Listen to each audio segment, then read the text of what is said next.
అండి, వెంకీ మల్లేశ్వరి కిచెన్ స్వాగతం అండి. ఈ రోజు మనం చేసుకోబోయే రెసిపీ తీపి పొంగల్ చేస్తున్నానండి. బెల్లంతో కూడిన పొంగల్ చేస్తున్నాను అమ్మవారికి. శుక్రవారం అండి ఇవాళ. ప్రతిసారి లాగానే శుక్రవారం శనివారం ప్రసాదాలు దేవుడికి చేస్తూ ఉంటానండి. అదే మాదిరి ఇప్పుడు ప్రసాదం చేస్తున్నాను తీపి పొంగలి. దీనికి కావాల్సిన పదార్థాలు: రైస్ వచ్చేసి బియ్యం 150 గ్రాములు తీసుకున్నానండి. ఇది 1 బౌల్ మాత్రము. ఇది 150 గ్రాములు అన్నమాట క్వాంటిటీలో. పెసరపప్పు వచ్చి 50 గ్రాములు తీసుకున్నానండి. 100 గ్రామ్స్ కూడా వేసుకోవచ్చండి. 150, 100 కూడా. నేను 50 గ్రాములు మాత్రమే వేస్తున్నాను. బెల్లం వచ్చేసి 200 గ్రాములు అండి. బెల్లం బియ్యం కూడా ఒకే లెవెల్లో. ఇది 200 గ్రాములు అయిందండి. ఇలాగా ఇది 200 గ్రాములు తీసుకున్నాను. 200 గ్రాములు బెల్లం తీసుకున్నాను. ఆవు నెయ్యి వచ్చి 25 గ్రాములు అండి. 5 టేబుల్ స్పూన్స్ మాట. టేబుల్ స్పూన్లో ఒక 15 జీడిపప్పులు తీసుకున్నాను. ఒక 15 కిస్మిస్ తీసుకున్నాను. ఒక్క చిటికెడు సాల్ట్ తీసుకున్నానండి టేస్ట్కి ప్రసాదం తయారీలో. ఇదిగోండి పచ్చికర్పూరం ప్రసాదంలో వేయడానికి అమ్మవారికి తీసుకున్నాను. దీంట్లోకి వచ్చేసి ముందుగా టేస్ట్కి యాలక్కాయలు, ఈ పౌడరు 2 టేబుల్ స్పూన్ తీసుకున్నానండి. యాలక్కాయలు మిశ్రమం. యాలక్కాయలు ఒక 5, జాపత్రి చిన్ని జాపత్రి తీసుకున్నానండి చిన్నది. ఒక 10 ఏమో మిరియాలు తీసుకున్నానండి. 10 మిరియాలు, యాలకులు, జాపత్రి కలిపి కొంచెం 2 టేబుల్ స్పూన్ షుగర్ వేసి దీంట్లో పంచదార పౌడర్ చేసుకున్నానండి. 2 టేబుల్ స్పూన్ అయిందన్నమాట. ఇదేనండి టేస్ట్కి ఈ ప్రసాదం పొంగలి తీపి పొంగలి యొక్క కమ్మటి వాసనకు ఇది వాడతానండి. ఎక్కువ ఇటువంటి యూజ్ చేస్తూ ఉంటాను. సుగంధ పరిమళం అండి. ఇవి బాగుంటాయి చాలాను. ఇప్పుడు పొంగలి ఏ విధంగా, ఇవి కావాల్సిన ఇంగ్రీడియంట్స్ ఇవ్వండి. ఈ పొంగలిని ఏ విధంగా తయారు చేస్తాను ఏంటి అనేది కూడా మీకు అన్నీ కూడా ఇప్పుడు పర్ఫెక్ట్ రీతిలో చూపిస్తానండి తయారు చేయడం. కావాల్సిన ఇంగ్రీడియంట్స్ అండి మళ్ళీ కూడా అన్నీ నేను మీకు అర్థమయ్యేటట్లు రాస్తాను, చూసుకోండి. పదండి పొంగల్ తయారు చేద్దాం.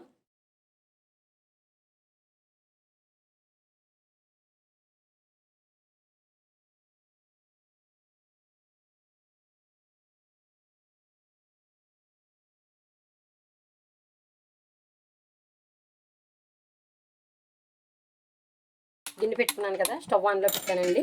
గిన్నె పెడుతున్నాను మళ్ళీ. గిన్నె వీటెక్కుతుంది. నెయ్యి ఉంది కదండి, ఒక 1/2 టేబుల్ స్పూన్ నెయ్యి వేసాను.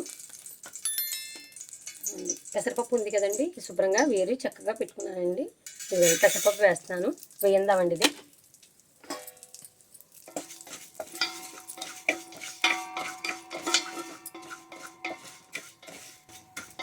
ఇదిగోండి దోరగా ఒక 3 నిమిషాలు వేయించుకున్నానండి.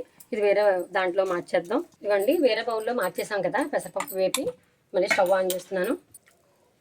వాటర్ వచ్చి ఇదిగోండి మొత్తం పెసరపప్పు అయితే రైస్ అయితే 1 గ్లాస్ అవ్విందండి. 1 గ్లాస్కి 2 గ్లాసు కాదండి, 2 గ్లాసున్నర వేద్దామండి. పొంగలి కరెక్ట్గా మెజర్మెంట్ సరిపోద్దండి.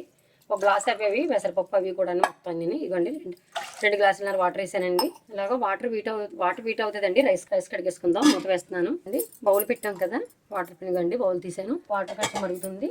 ఇవ్వండి సాల్ట్ తీసుకున్నాం కదండి, ఒక చిటికెడు. ఇవ్వండి చిటికెడు మాత్రమే తీసుకున్నానండి, ఎక్కువ వేయొద్దు. వాటర్ కూడా వేసాం కదా. ఇదిగోండి రైస్ కడిగి పెట్టుకున్నాను, పెసరపప్పు కూడా కడిగి పెట్టుకున్నాను. వేసేద్దామండి ఇప్పుడు. ఇవ్వండి పెసరపప్పు కూడా కడుక్కున్నాను. పెసరపప్పు కూడా వేసేస్తున్నానండి. 2 కలిపి కూడా పెట్టేసుకోవచ్చండి. 2 కలిపి మామూలుగా వాటర్తో పాటు పెట్టేసుకోవచ్చండి. ఇలాగైతే స్పీడ్గా అయిపోద్దని మనం ఎక్కడికైనా బయటికి వెళ్ళాలన్నా త్వరగా అయిపోవడానికి ఇలా చేసుకోవచ్చండి. అంటే కొంచెం వాటర్ వీటెక్కింద చేస్తే త్వరగా రైసు బాగుంటుందండి. రైస్ త్వరగా అవుతుందని అన్ని. టైం ఉన్నవారు ఇంకా వేపుకుని కొంచెం నానబెట్టుకోండి, చాలా బాగా త్వరగొడుతాయండి నానబెట్టుకోవడం వల్ల. ఒకసారి ఇలాగా గరిటె పెట్టి కలుపుకుని తిప్పండి. ఇవ్వండి గరిటె పెట్టి కలుపుకోండి. ఇప్పుడు మూత పెడదామండి, దగ్గర ఉందాము. ఇది పొంగుతుందండి. కొంచెం పెసరపప్పు వేయడం వల్ల రైసు 2 కలిపి ఉడికి పొంగుతూ ఉంటుంది. అందువల్ల స్టవ్ ఇబ్బంది అవ్వకుండా మీరు దగ్గరే ఉండి చూసుకోవాలి. ఇదిగోండి ఒక వంపుగా పెడదామండి. ప్లేట్ అలా మూత వేసాను. మూత పెట్టి చూసుకోండి. చూసారా, మధ్య మధ్యలో చూసుకుంటూ ఉండండి, లైట్గా కలుపుతూ ఉండాలి. అసలు అడుగు పెట్టకూడదండి. చూసారా ఎంత చక్కగా కుదిరిందో. ఇప్పుడు ఒకసారి పలుకుందలే చూద్దామండి. రైస్ కానీ పెసరపప్పు కానీ. రైస్ చక్కగా ఉడికిపోయింది. ఇదిగోండి పెసరపప్పు కూడా ఈక్వల్గా ఉడికిపోయింది 2 కలిపి పెట్టడం వల్ల. ఇప్పుడు దీంట్లోకి ఇదిగోండి బెల్లం తురుగు ఉంది కదా, ఈ ఉడికిపోయిన తర్వాత వేసుకోవాలండి. మీడియంలోనే పెట్టుకోవాలండి. స్టవ్ మీడియంలోనే పెట్టి చేస్తున్నాను అన్నీ కూడాను. ఇదిగోండి చక్కగా ఇలా బెల్లం వేసుకొని కలుపుకొని మళ్ళీ మూత పెడదామండి. ఇదంతా కూడా కరిగి కొంచెం పాకం చక్కగా తయారవ్వాలండి. దీంట్లో ముద్ద కింద చక్కగా అవుతుంది, బాగుంటుంది. మూత పెడదామండి. ఇప్పుడు మూత పెట్టి మళ్ళీ చూపిస్తాను. వేరే స్టవ్ వెలిగించుకుందామండి. లోగా బెల్లం వేసాం కదా, అవుతుంది. గిన్నె వీటెక్కింది. డ్రై ఫ్రూట్స్ వేయించుకోవాలండి. నెయ్యి ఉంది కదా, నెయ్యి తీసుకుని వేస్తున్నాను అండి. జీడిపప్పు వేసాను. జీడిపప్పు ఇలా వేసుకుని వేపుకోండి. సువాసన వస్తుందండి ఆవు నెయ్యి వల్ల. ఆవు నెయ్యి దేవుడి ప్రసాదాలన్నీ కూడా ఆవు నెయ్యి వాడుకోవడం చాలా మంచిదండి. దోరగా వేయించుకోండి, ఎక్కువ వేపేయద్దు, స్లోలోనే ఉండాలి స్టవ్. బాగా ప్రసాదం కూడా కలుపుకుంటూ ఉండాలండి. పక్కన ప్రసాదం ఉంది కదా, ఇదిగోండి అవుతుంది, చూసుకుంటూ ఉండాలండి. అసలు అడుగు పట్టిన వద్దు, టేస్ట్లు మారిపోతాయన్నమాట.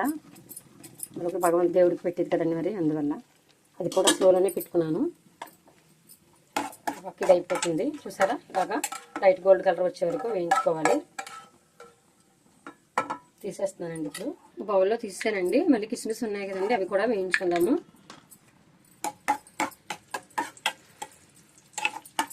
మీడియంలోనే బాగా స్లోలో పెట్టాలండి డ్రై ఫ్రూట్స్ వేయించేటప్పుడు మాత్రం. ఇవ్వండి, ఎక్కువ వేయించేయక్కర్లేదు. చక్కగా చూసారా మంచి కలరు, ఇలాగ ఈ కలర్లో వేపుకోండి, బాగుంటాయి. ఇది కూడా తీసేద్దామండి. ఆవు నెయ్యి ప్రసాదంలో వేసేద్దామండి. ఆవు నెయ్యి వేసి వేయించాం కదా, ప్రసాదంలో వేసేద్దాం. ఇదిగోండి, ఇది కూడా దీంట్లో వేసి బీట్ చేసుకుందాం ఉన్న మట్టికి. మీకు 5 టేబుల్ స్పూన్లు ఇచ్చానండి మెజర్మెంట్. 20 గ్రాములు ఆవు నెయ్యి తీసుకున్నాను. స్వీట్ అవుతుంది లోగాను, పైన వేయడానికి బాగుంటుందండి డ్రై ఫ్రూట్స్తో పాటు. ఇదిగోండి, చక్కగా చూసారా పాకం అవి చక్కగా వస్తుంది, బాగుంది కదండి. ఇదిగోండి, ఇలాగా చక్కగా ఉడకాలి. చూసారా ఎంత నీట్గా ఉడుకుతుందో. బెల్లం అంతా కూడా కరిగిపోతుందండి, కొద్దిగానే కరగాలి. ఇంకా చాలా మట్టుకు అయిపోయిందండి. ఇంకా మనకి ఇలాగా డ్రై ఫ్రూట్స్ కూడా రోస్ట్ చేసుకున్నాం కదండి, అవి కూడా రెడీగా ఉన్నాయి. చాలా సింపుల్ అండి ప్రసాదం, చక్కగానే త్వరగా అయిపోతుంది. ఇంకా అయిపోతుందండి, మూత వేయొద్దు, దగ్గరే ఉండాలి. అంతా కూడా రెడీ అయిపోయిందండి. చూసారా, ఇదిగోండి, ఎక్కడ కూడా పెసరపప్పు ముద్ద అయిపోలేదండి, చక్కగా అదిగోండి అలాగా ఉడికింది. రైస్ 2 కూడా ఈక్వల్గా ఉడికాయి. ఇప్పుడు యాలక్కాయ ఇవి మిశ్రమం, ఈ పౌడర్ ఉంది కదండి, ఇది వేసాను. పచ్చకర్పూరం ఉంది కదండి, ఇది కొంచెం పొడుము చేసుకుని ఇలా మెత్తగా పొడుము చేసుకోవాలి. మన చేతుల్లోనే పొడమైపోద్దండి. చూసారా ఎంత పొడమైపోయిందో. చిన్నది మాత్రమే తీసుకున్నానండి. ఇవ్వండి, అలా వేసుకోవాలి. చాలా సువాసన వస్తుందండి. దేవుడి ప్రసాదాలు ఏవైనా సరే పచ్చకర్పూరం వేస్తుంటే చాలా మంచి పరిమళం వస్తుందండి. దేవుడికి కూడా చాలా మంచిదండి అది. మా నాన్నగారు ప్రతి పూజల్లోని ప్రతి దేవుడికి ప్రసాదాల్లో పెట్టి అట్లా అన్నింటిలో వేయించేవారండి. మాకు అలవాటు మీద ఇలాగా పచ్చకర్పూరం యూజ్ చేస్తున్నాను. మార్కెట్లో కిరాణా షాపుల్లో దొరుకుతుందండి ఇది. ఇవ్వండి, అయిపోయింది ప్రసాదం అంతా కూడాను. ఇప్పుడు డ్రై ఫ్రూట్స్ నెయ్యి వేసేద్దామండి.